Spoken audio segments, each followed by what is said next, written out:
ada Elia Miron. Oke, ada Halo, Shalom. Shalom. Gimana kabarnya Elia? Silakan nyalakan kamera. Aduh, saya nih palsu nih.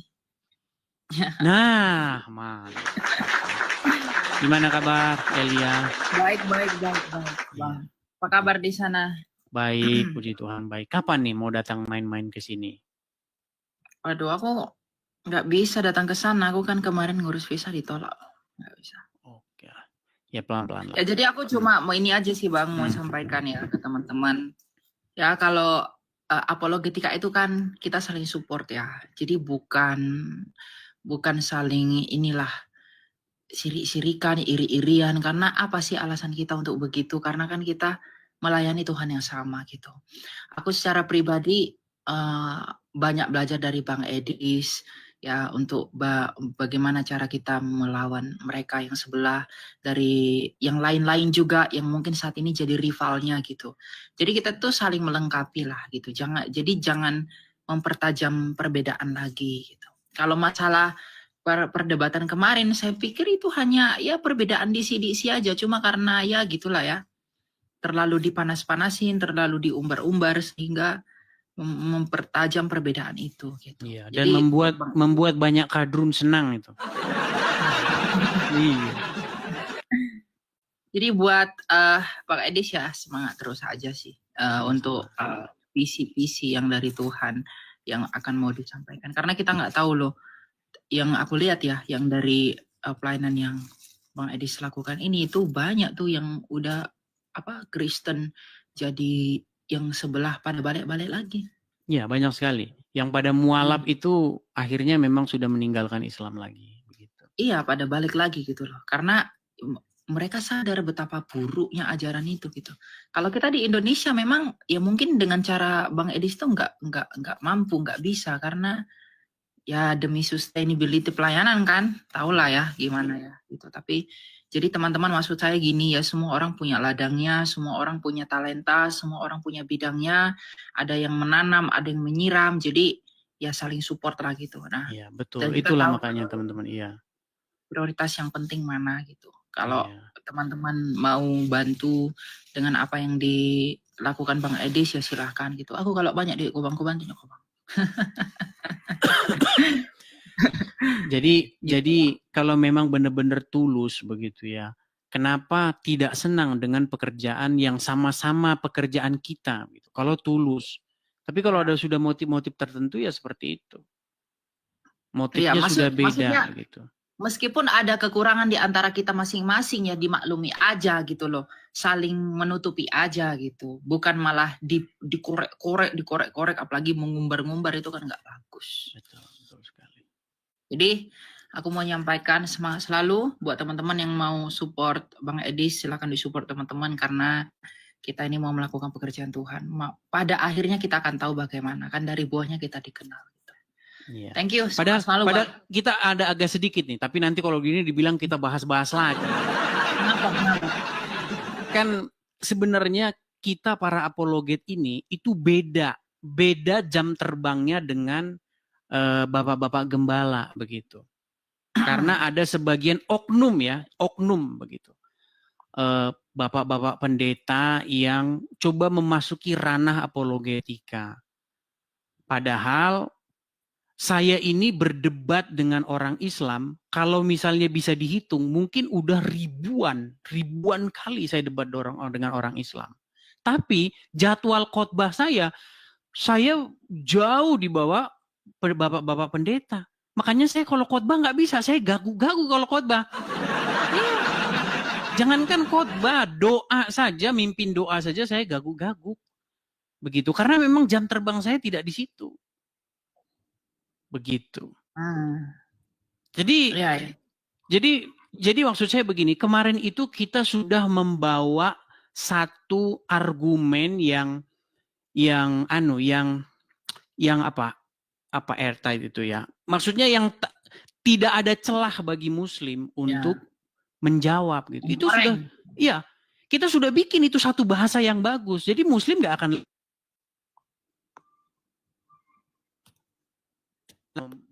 menyerang kita gitu. Tapi ada ya dalam tanda kutip oknum-oknum gitu ya dari orang-orang tertentu yang ingin merubah mengenai keselamatan gitu loh. Kan kita sama sekali tidak membahas keselamatan. Ya, betul. Kita sama sekali tidak membahas mengenai bahwa ada rancangan keselamatan dalam salib itu. Kita sama-sama mengimani itu. Bahwa karya terbesar, seperti kata lagu, karya terbesar dalam hidupku, pengorbananmu. Itu udah jelas, itu iman kita. Cuman kita bukan lagi bahas itu. Konteksnya lagi debat sama orang Islam. Bertanya orang-orang Islam, siapa yang berkehendak ingin menyalibkan Tuhan Yesus? Begitu. Ya, Itu konteksnya. Kenapa digoreng begitu loh? Paham. Ya, memang itu untuk menjawab itu memang butuh penjelasan panjang, Bang. Maksudnya, apakah itu nggak bisa rencana Bapa, rencana Allah itu nggak bisa begitu. Karena kita harus melihat motifnya. Nah, tapi keadaannya El, pada waktu itu saya lagi sama Muslim gitu. Jadi tidak memungkinkan untuk menjelaskan yang panjang begitu. Iya, memang ya. Padahal di akhir itu saya jelaskan bagaimana Bapak merubah begitu atau membalikkan. Kalau cuma merubah saja kayaknya kurang tepat, tapi membalikkan. Jadi rencana iblis dengan rencana Bapak di surga itu selalu kontraproduktif. Ya. Betul. Ya, jadi motivasinya berbeda lah melalui salib. Itu kita juga punya ayat-ayat kan. Jadi Tuhan Yesus mengizinkan dirinya diperlakukan busuk oleh iblis itu karena dia ingin melakukan karya yang besar dari salib itu. Betul sekali. Jadi karya yang baik yang kita terima dari salib yaitu dari Allah karena pihak Allah sendiri yang melakukannya. Tapi motivasi yang buruk melalui salib kepada Kristus itu nggak boleh disangkali itu dari iblis. Karena iblis yang ingin menghancurkan gitu loh. Jadi jangan pada akhirnya nanti kita sampai kepada pemahaman yang ya aku juga ngomong begini banyak orang bilang keliru kok tapi capek juga. Jadi ya udahlah gitu. Iya. Maksud saya gini, ini tetap kepada teman-teman ya, kepada teman-teman. Gini, kami ini udah biasa gitu loh di medan pertempuran, di medan perdebatan. Jadi kami ini sudah memilih diksi-diksi yang tidak menimbulkan celah. Begitu. Karena kalau misalnya Bapa dan Iblis punya sama-sama tujuan ingin menyalibkan Yesus, itu bukan paham kekristenan. Ya, begitu. Ya. Kalau motivasinya sama, ya itu bukan kekristenan. Iya. Seolah-olah Bapa dan Iblis saling kerjasama atau Bapa memperalat Iblis untuk melaksanakan acaranya. Rancangannya tidak. Justru Bapa itu bukan mau memperalat, tetapi Bapa itu membalikkan rencana iblis. Itu contoh-contoh begitu banyak loh. Iya, contoh-contoh begitu dalam kehidupan kita sehari-hari itu banyak. Di dalam Bible juga ada. Misalnya seperti contoh yang menimpa Yusuf. Bagaimana saudara-saudara Yusuf itu ingin melenyapkan Yusuf. Mereka ingin membinasakan atau menyingkirkan Yusuf dari keluarga. Ditolak Yusuf itu oleh saudara-saudaranya. Tetapi bagaimana Tuhan Bapa di surga itu merubah rancangan itu. Rancangan jahat itu dirubah menjadi keselamatan. Berkat bagi banyak bangsa-bangsa. Jadi jangan dikira bahwa Bapa di surga yang merencanakan pembuangan Yusuf ke sumur. Bukan. Itu tetap saja rencana jahat. Dan Bapa itu rencananya tidak pernah jahat. Tapi bagaimana Bapa di surga menggantikan, merubah rancangan si jahat itu menjadi rancangan keselamatan. Betul. Kita kasih contoh juga nih, misalnya Bang, kalau Elia saya panggil Bang juga salah sih ya, karena umur masih di bawah saya juga ya. Misalnya Elia ini punya satu rumah. Rumahnya gubuk yang reot misal. Memberitakan Injil di situ, di gubuk yang reot itu. Orang nggak senang nih, dibakar. Nah, tujuan membakar ini apa? Tujuan membakar ini kan untuk melenyapkan rumah itu, untuk melenyapkan tempat pemberitaan Injil itu. Tapi karena Elia memegang teguh firman Tuhan, dia tidak membalas kejahatan. Dia teguh memegang firman Tuhan. Akhirnya apa? Akhirnya banyak orang simpati. Dibangun rumah itu yang tadinya gubuk, reot, dibangun jadi rumah besar. Itu contoh bagaimana Tuhan mengganti rancangan iblis yang ingin membinasakan, malah kebalikannya. Jadi iblis itu kalau menghadapi orang-orang yang beriman, iblis kalau menghadapi orang-orang ini, itu malah jadi senjata makan tuan bagi dia. Ya, ya. Begitu. Jadi salib itu digunakan untuk melenyapkan Tuhan Yesus, tapi justru salib itu malah menjadi kemenangan. Ya, Begitu. ya. Itu bukan cuma Bang Edis yang ngomong gitu ya teman-teman. Jadi ada juga Bapak Gereja mengatakan begini di Ortodoks kalau nggak salah. Dia bilang begini, penipu telah tertipu oleh tipuan sendiri. Jadi si iblis ini itu berpikir bahwa dengan membumbun Yesus kalah. Tapi ternyata karena mereka lihat, oh Yesus ini lemah, Yesus ini kayak puasa, haus, lapar lah. Tapi ternyata itu seperti ikan makan umpan. Dia lihat cuma ikan doang dimakan nggak apa-apa. Ternyata ada kail yang mengaitkan dia. Artinya apa yang dia lakukan, yang dia pikir enak, itu ternyata membuat dia bahaya. Iya, makanya kontraproduktif begitu.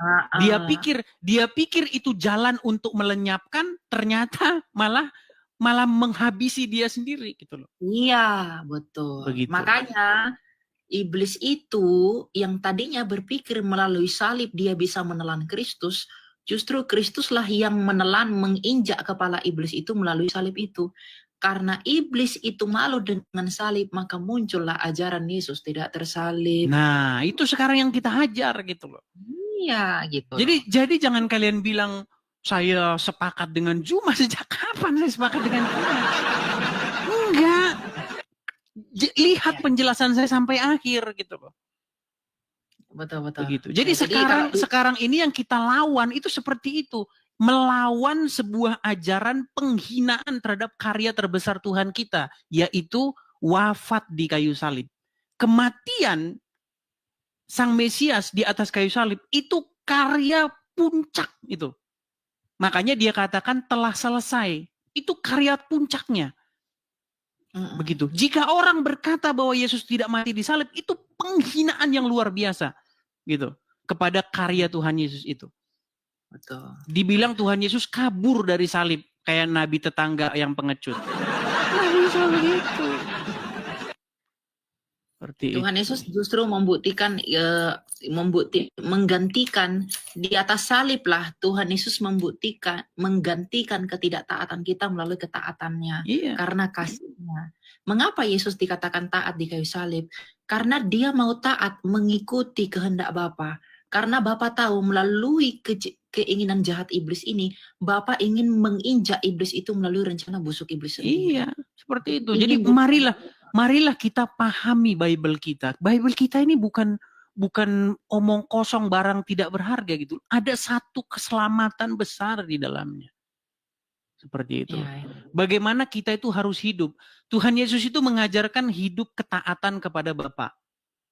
Gitu loh. Nah, iblis nggak seneng itu. Iblis tidak suka model atau gaya hidup seperti Tuhan Yesus. Nggak seneng. Taat, nggak seneng. Makanya iblis tuh berusaha membinasakan, termasuk menakut-nakuti dia dengan hukuman mati itu, salib itu. Apa Yesus takut? Enggak. Ya, waktu Tuhan Yesus berdoa di Taman Getsemani, ya gentar. Tetapi dia berkata, bukan kehendakku yang terjadi. Ya. Dan iblis juga berusaha mencoba Yesus kan dari padang gurun setelah dibaptis lah segala macam. Jadi memang motivasi iblis ini selalu ingin menghancurkan Yesus, teman-teman. Karena dia bawa kebenaran. Dia lahir aja pengen dibunuh. Dia melayani aja mau dicobai. Bahkan pada akhirnya dia mau ingin menghantam Yesus dengan salib. Tapi justru Yesus kan dikatakan dalam Filipi yang walaupun dalam rupa Allah, ia tidak menganggap kesetaraan dengan Allah. Di Ibrani sebagai juga milik yang dipertahankan. Ya, di Ibrani juga dikatakan ia juga mengalami kelemahan-kelemahan seperti kita. Ya artinya Tuhan Yesus ketika datang ke dunia ini penampakannya seperti manusia biasa. Dan itu iblis tuh tertipu. Mereka berpikir, wah ini manusia biasa nih, ini nih, aduh lemah nih pastinya nih ya. Sekalipun mereka lihat Yesus bermujizat dan lain sebagainya, karena menggeser posisi kuasa-kuasa ahli Farisi, maka itu kesempatan iblis untuk menghancurkan Yesus. Tapi ternyata mereka tertipu. Jadi salib itu yang tadinya adalah eh, keinginan iblis untuk menghancurkan Yesus, tapi justru melalui salib yang samalah Tuhan Yesus mengalahkan iblis itu. Dan yang kita terima adalah kemenangan Kristus, maka sekarang karya keselamatan dari salib itu datang dari Allah kita, karena Allah kita lah yang mengubahkan makna dari salib itu. Iya, itu.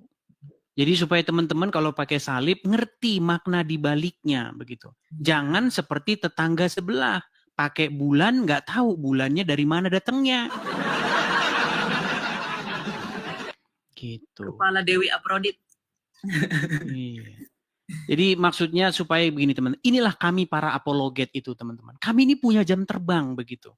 Jadi kami ini ngerti kok.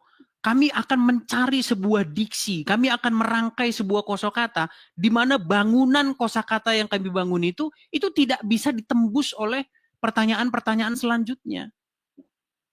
Gitu loh.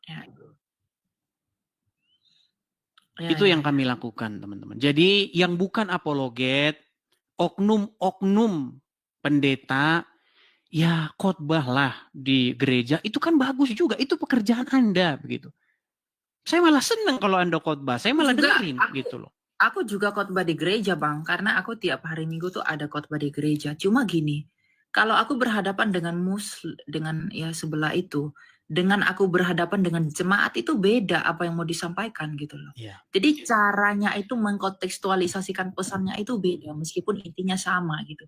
Menurut aku, gembala-gembala atau para hamba Tuhan saat ini pun, ya kebanyakan sih mengerti dengan apologetika kita. Cuma ya tahulah ada orang yang menentang dan lain sebagainya. Yang pertama, karena memang punya doktrin yang berbeda, itu yang pertama. Oknum, yang kedua, oknum.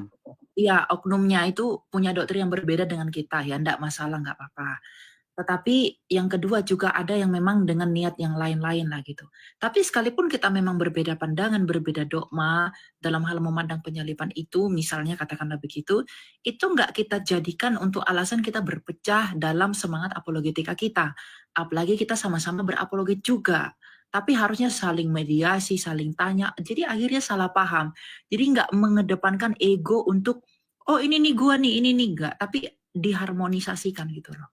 Ini mana nih, kenapa dia bisa ngomong begitu, kenapa aku ngomong begini, dipertemukan nih apa yang menjadi masalahnya gitu, bukan yang terus dibahas sampai nggak selesai-selesai, padahal intinya udah selesai. Iya, mungkin ada motif-motif tertentu, nah ini yang kita nggak boleh teman-teman.